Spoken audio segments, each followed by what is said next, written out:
The Galactic Council convened once again, its vast chambers filled with the representatives of species from across the stars, all sitting at a table of polished black stone, the air thick with the weight of the decisions being made. The representatives from the most powerful races in the galaxy now faced the same dilemma, the one problem that refused to go away, the human problem. The Council had debated for years on how to deal with humanity, but the truth was every attempt to control or contain them had failed. Humans were unpredictable in ways the Council had not anticipated. They adapted to every challenge thrown their way, quickly learning and exploiting the weaknesses of their adversaries. It was a terrifying thought, the fact that a species with so little time to evolve in the grand scheme of the galaxy was now becoming a force to be reckoned with. It was too late to simply ignore them. Humanity had expanded beyond their homeworld and into the stars, taking their unique brand of chaos with them.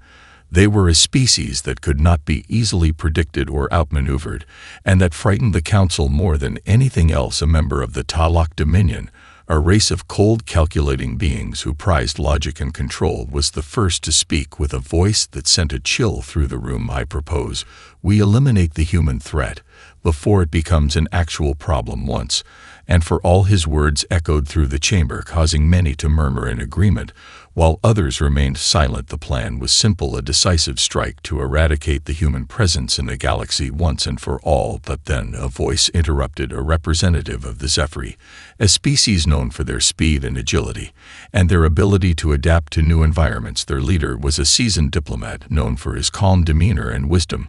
He stood and addressed the Council, his voice steady and clear, but his words carried weight in a way no one else's did. We have tried to control humanity through diplomacy and force. We have underestimated them each time. We have tried to bend them to our will, and each time we have failed. He paused for a moment, letting the truth of his words settle in before continuing. They do not think as we do. They are driven by something other than logic or fear. Humanity does not yield, it does not break, it grows stronger the more it is challenged. The Talok leader scoffed dismissively, but the Zephyri leader was not done yet. We must ask ourselves, why is it that despite all our power, humanity still stands? If we cannot destroy them, then perhaps we should try to understand them. Their capacity for adaptation is both their greatest strength and their greatest weakness. Their creativity, their ability to think outside the confines of what we consider possible, might be the key to not only surviving them, but working with them. He finished his argument, leaving the room in uneasy silence. His words hung in the air like a weight. The Council members knew the truth of it. Humanity was not easily defeated, and they were not a species that could be simply ignored. They were growing faster than anyone anticipated, and their reach was spreading every moment, bringing new challenges and new opportunities. Some saw this as a threat, while others saw it as an invitation to change the galaxy forever. It was clear the old ways of thinking no longer applied. The Council could not simply decide humanity's fate from a seat of power, as they had done with countless other species. Humanity had proven they were a force of nature, and the galaxy would soon have to reckon with the consequences of their existence. The diplomats arrived on Earth with all the pride of the galaxy's most elite, envoys, their ships a blur of sleek technology, descending onto the planet's atmosphere. Their mission was clear, and their strategy simple: convince humanity to submit peacefully or face the full force of the galactic powers. The message was one of ultimate control. Humanity was not to be allowed to disrupt the delicate balance of the galaxy. They had to be brought into line, no matter the cost. The first landing took place in the heart of one of Earth's major cities, a peaceful locale where they could make their message clear. The aliens stepped out in full regalia, their forms designed to intimidate, their power undeniable. Their fleet in orbit above, a reminder of the might they commanded. They made no effort to hide their superiority. As they were escorted to the negotiation table, a carefully chosen group of human diplomats was waiting. They had been briefed on what to expect, but no one could have anticipated the unexpected nature of humanity's response. As the first words of the envoy leader's speech began to echo across the room, it was clear the humans weren't intimidated, not by the visitors' technology, not by the sheer presence of their power. There was no submission, there was no awe, just an unwavering defiance. The human leader, a woman in her 40s known for her diplomatic skills, stood tall, her posture one of quiet confidence. She spoke with calm precision. "This is our home. You come to us with demands, not invitations. And yet you expect us to kneel to your whims." She made a subtle gesture to the seated humans around her, who nodded in agreement. "We do not fear the unknown because we are the unknown to you.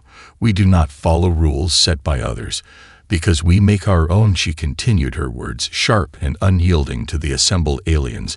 The atmosphere grew thick. The arrogance that had been projected began to falter as the humans pushed back on every point. The aliens made each counterargument, met with logic and rhetoric that caught them off guard. The more the envoy tried to convince the humans to submit to the galactic fold, the more it became apparent they could not break their resolve. The humans were not acting out of fear. They were acting out of something far more dangerous: pride and self-determination. No matter how much the alien diplomats tried to remind the humans of their inferiority in the grand scheme of the galaxy, it only fueled their desire for independence. Humans had long struggled for autonomy throughout their history. They had faced oppression, fought for their rights, and grown stronger from each trial. They had no intention of letting their sovereignty be taken from them easily. The negotiation grew tense, with the human diplomats offering no compromise, no submission, just a demand for respect and equality. The alien diplomats began to falter, their once polished rhetoric now sounding hollow and unconvincing. When the leader of the Talak Dominion tried to assert that humanity was a danger to the galaxy, the humans responded with their own question: "What makes us any more dangerous than your constant wars and manipulations? Aren't you the ones that have caused more conflict than any single species in the galaxy? With the resources we possess, we could thrive without your interference. And yet you demand submission." The silence that followed was deafening. The alien leaders began to sense something they hadn't anticipated. Humans didn't fear them. They didn't even respect their authority. What they respected was strength, not just in power, but in ideas and conviction. They were not mere subjects. They were peers. They were not beneath anyone. They were humanity. And they were determined to stand tall. The negotiations ended in a stalemate. The alien diplomats left Earth with little more than frustration. As the humans looked on, the message had been sent: the galaxy was not going to bend humanity to its will, but they were going to make the galaxy bend to theirs. The Galactic Council, frustrated by the failure of their diplomats, now set its sights on a different approach, a more forceful one. The decision was made to send a fleet of warships to Earth, a display of overwhelming power designed to crush any hopes humanity had of resisting the will of the galaxy. The fleet arrived in Earth's orbit, a collection of ships that could annihilate entire worlds with a single strike. The humans watched in silence as the alien armada positioned itself above their planet. The sky darkened with the looming shadow of the ships as they began their descent toward the planet's surface. The Council had hoped for a swift submission, or at worst, a show of terror and capitulation. What they didn't expect was a fight. Humanity was ready for them. Earth had long been preparing for the unknown threats from space. Years of dealing with galactic scouts and isolated skirmishes had turned the humans into an unexpectedly formidable force. Their cities had long been reinforced, their military had studied alien technologies, and their people were bound by the unshakable resolve of their survival instincts. No sooner did the alien ships enter Earth's atmosphere than humanity's defenses came online, a network of hidden satellites and ground-based weapon systems that had been under construction for years, now activated in a flash.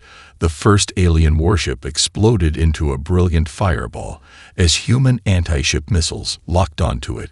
With pinpoint precision, the second ship was hit moments later as human forces unleashed a devastating barrage of energy weapons, targeting weak points in the alien vessel's hull. The entire fleet began to stagger as their systems scrambled in confusion. Their advanced technology had been anticipated and countered by human ingenuity in ways they never expected. Human warships, once thought primitive in comparison to galactic standards, now fought with an agility and ferocity that stunned the invaders. What the alien fleet hadn't realized was that humanity had done more than prepare. They had studied every piece of technology they could find, reverse engineering it to create new weapons and strategies tailored to counter even the most advanced alien forces. Their battle tactics were unpredictable too. They didn't follow any established military doctrine.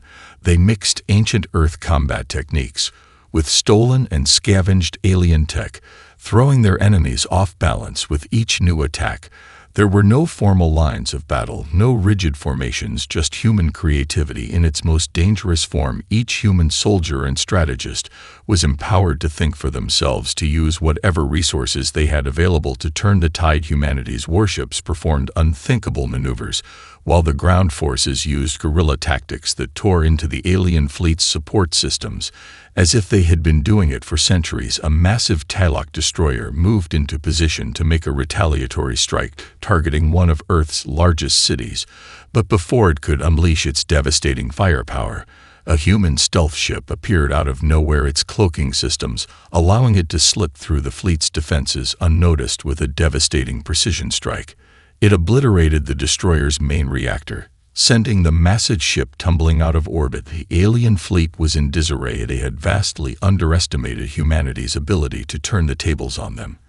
And now they were paying the price. The initial wave of attacks turned into a series of defensive skirmishes as the aliens struggled to regain control. Humanity was not only surviving the attack, they were fighting back in ways that no one had predicted. Word spread quickly throughout the galaxy as the news reached other species. What had once seemed like an easy conquest was now a grueling and unpredictable battle. The human resistance was proving to be far more than a nuisance. It was a storm of chaos that even the most advanced alien minds could not understand. It became clear that humanity was not going to fold under pressure.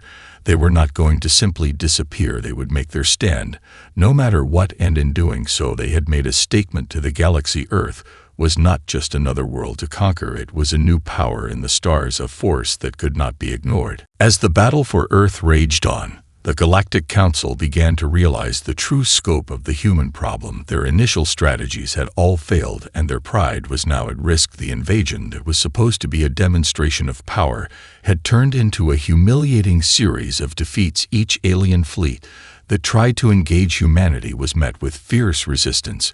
Every tactic they employed was countered by the humans with a cunning and unpredictability that the galaxy had never seen before. It was clear the humans were not simply reacting to the threat, they were taking the fight to the enemy and winning on their own terms. It was a new kind of warfare, one that even the most advanced civilizations could not prepare for. Humanity's ability to adapt had become its greatest weapon, and the Council's leaders knew they were losing control one by one.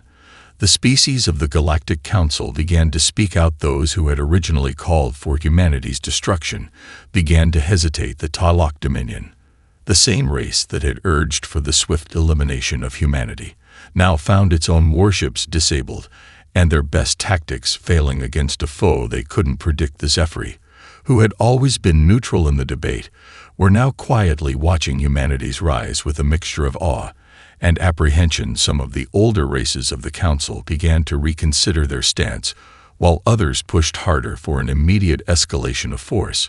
But deep down, even the most stubborn knew the truth. Humanity was different. They were no longer just a problem to be solved. They were a force in the galaxy that could not be ignored. The pressure within the Council was mounting as factions began to form on how to handle humanity's resistance.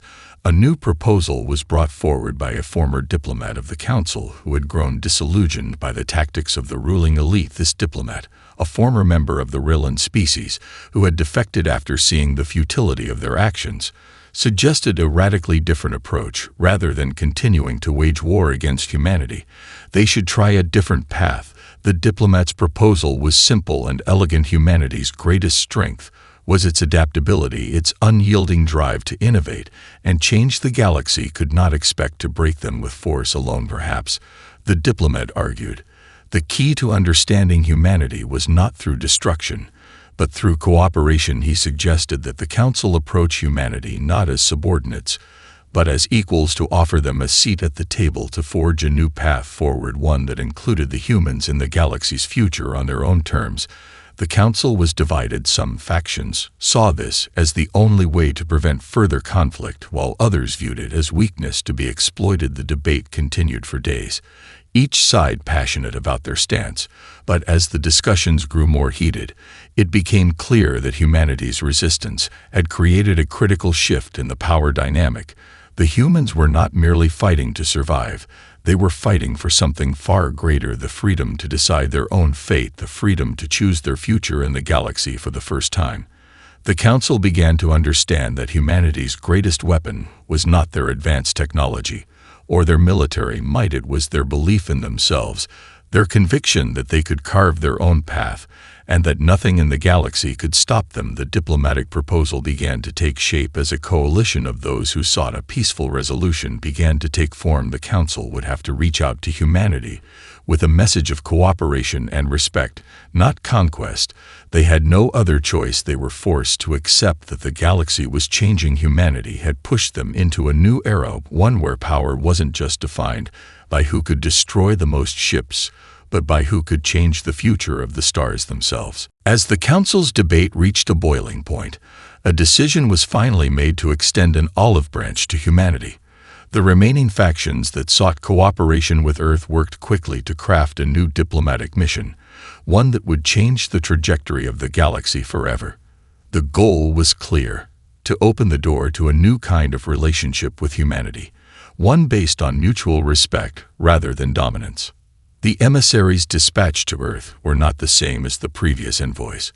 This time, they were experienced negotiators from races that had long stood outside the Council's core leadership, species who had seen the value of collaboration over conquest.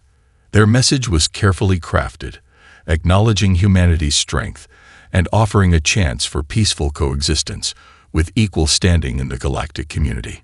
It was a message that spoke to humanity's pride, offering them the opportunity to help shape the future of the galaxy rather than simply follow its pre-established rules. However, the human response was far from what the emissaries had expected. Instead of an immediate acceptance or cautious skepticism, humanity's leaders took their time to consider the offer. They knew the Council had been forced into this position by the very conflict they had started, and they knew that the galaxy could not be trusted entirely. Humanity had always been a people who valued independence, but they also understood the potential in unity, as long as it didn't come at the cost of their freedom. So the offer was met with a counter-proposal, one that took the galaxy by surprise. Humanity's leaders invited the Council's emissaries to Earth, but under one condition. They were not to be treated as subordinates, nor were they to be escorted in luxury ships or with special guards. Humanity was offering them an audience, not a show of grandeur. The invitation was extended to those willing to meet humanity on equal terms, not from a place of fear or respect, but as a gesture of genuine dialogue. When the emissaries arrived, they were taken through Earth's cities, seeing firsthand the progress humans had made, not only in technology, but in cooperation between their various factions. The Council had assumed that humanity's divided world would be their weakness, but they were proven wrong.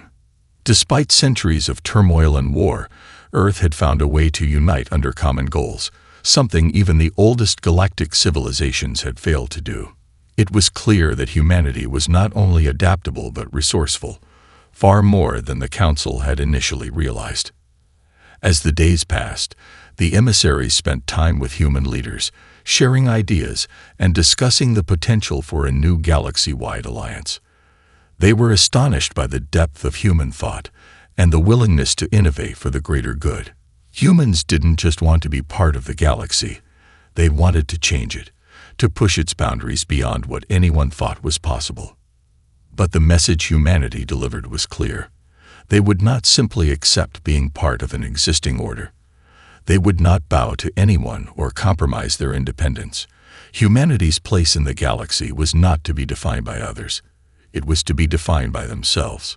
The emissaries returned to the Council with a message that shook the core of the galaxy. Humanity was not a species to be subjugated or controlled. They were not afraid of the Council's power, nor were they interested in appeasing them.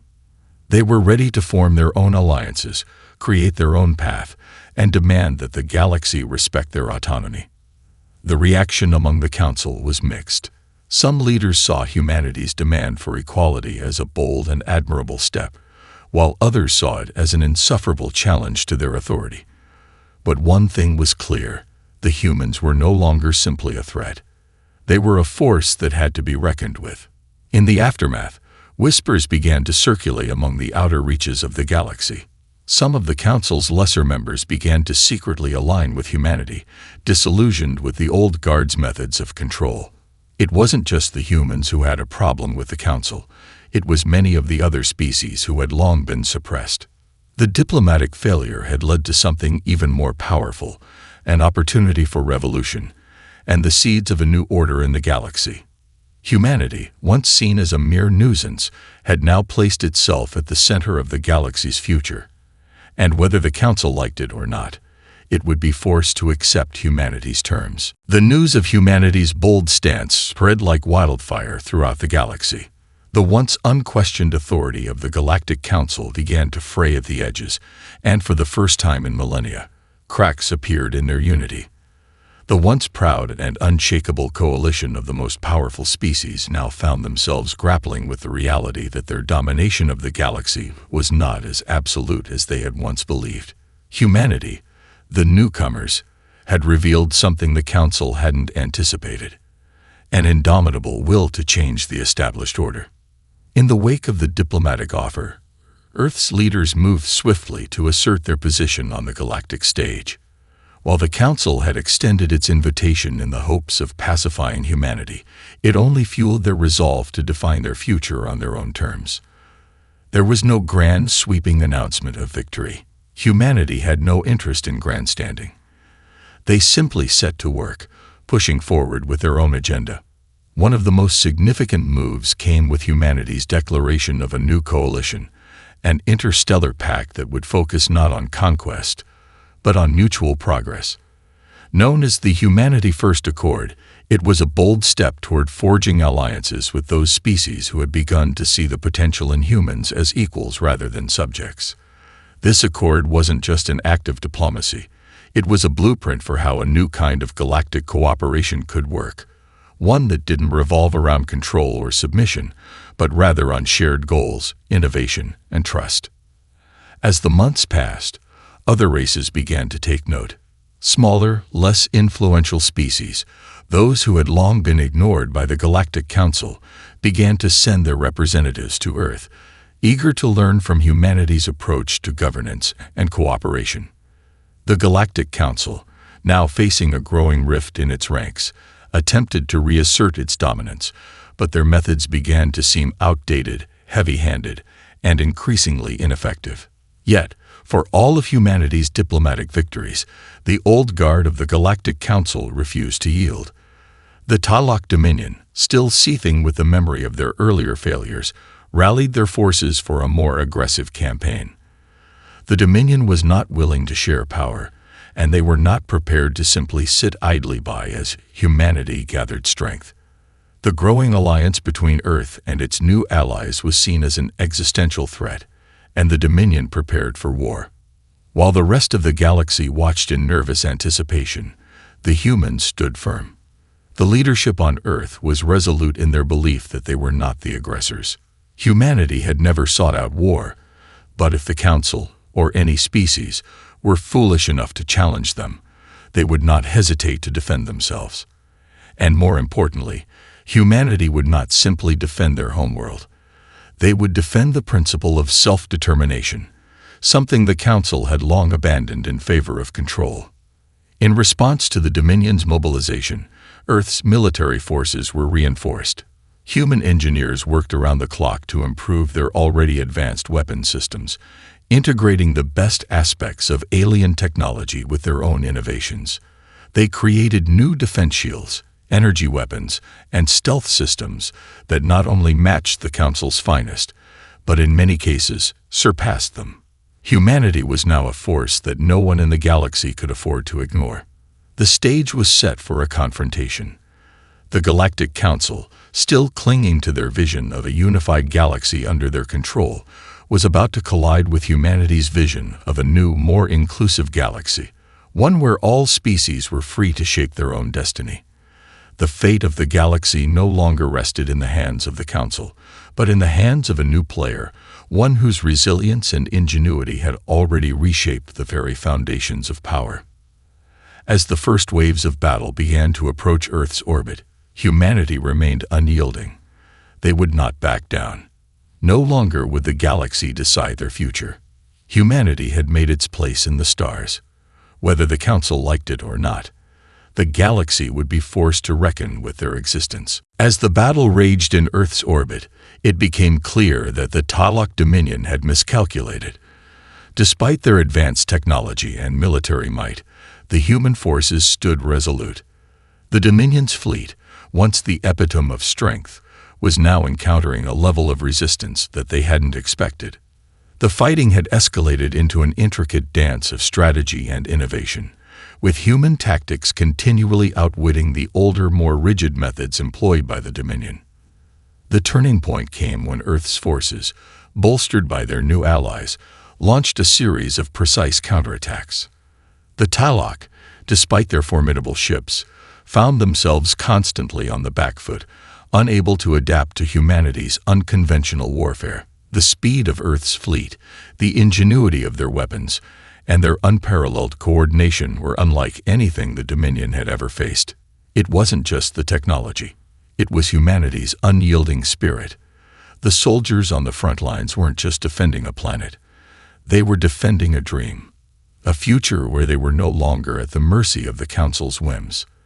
Their resolve was unwavering, and each victory on the battlefield served as a testament to the power of unity and determination. Even as the Dominion pressed their offensive, their commanders began to sense the shifting tides.